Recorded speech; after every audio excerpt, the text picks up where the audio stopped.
নির্বাচন যত ঘনিয়ে আসছে আন্তর্জাতিক পর্যবেক্ষণ ততই গুরুত্ব পাচ্ছে। এমন প্রেক্ষাপটে বাংলাদেশে অবস্থানরত বিভিন্ন দেশের কূটনীতিক ও রাষ্ট্রদূতদের সঙ্গে বৈঠকে বসে নির্বাচন কমিশন।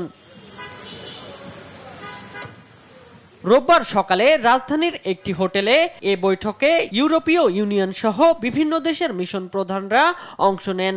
বৈঠকে জাতীয় নির্বাচন ও গণভোটের সার্বিক প্রস্তুতি, পরিবেশ এবং আইনশৃঙ্খলা পরিস্থিতি নিয়ে আলোচনা হয়। যাদের সাথে আমরা কথা বলেছি অ্যাম্বাসেডররা, দে আর ভেরি হ্যাপি যে আমরা যে কাজ করেছি তারা অত্যন্ত খুশি এবং তারা আস্থাশীল যে আমরা ইনশাল্লাহ একটা ক্রেডিবল ইলেকশন আমরা ইনশাল্লাহ উপহার দিতে পারবো ইন এ সেফ এনভায়রনমেন্ট।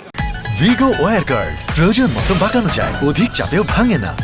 ভিগো।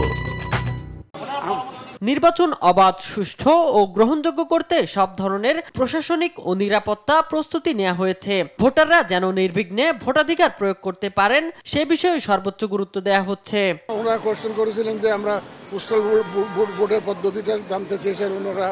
তারপরে আমাদের ল এনফোর্সমেন্ট এজেন্সির ডেভেলপমেন্ট কি পরিমাণ লোকজন ডেভেলপমেন্ট হবে, কি প্ল্যান, কার আন্ডারে।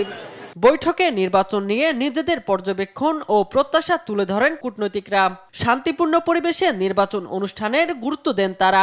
Colleagues working for the Election Commission, and we thank them very much for all of their work with us over the months in preparing for this consequential election. Thank you very much. Brigadier General security provision, how forces will be deployed, what's happening in the different polling centers and so on. So I think with that information, everyone was happy to hear how the preparations are going.